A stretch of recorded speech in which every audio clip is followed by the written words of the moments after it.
Isa sa pinakamadali ang ulam na lulutuin na gustong-gusto ko at napakasarap. Tara, magluto na tayo. Sardinas, sayote with miswa po yung lulutuin natin. So, igigisa lang natin itong ating bawang at saka sibuyas. At pag bumango na itong ating spices, ay saka naman natin ilalagay itong ating sayote na naihiwa ng maliliit. Medium size lang po to. At pagkatapos ay maglagay tayo ng 1½ cup of water. And then timplahan ng seasoning, asin at paminta, tsaka fish sauce. Depende na po sa inyo kung gaano po kadami ang ilalagay nyong sabaw o yung tubig.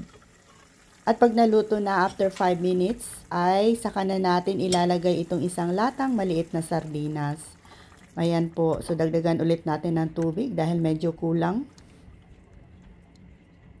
And then let it simmer for 1 minute, saka ilalagay na natin itong ating miswa noodles. Lutuin ng mga another 1 or 2 minutes at saka lalagay na natin itong ating chopped spring onions. At pag okay na or luto na ay saka na natin ilipat dito sa ating serving bowl.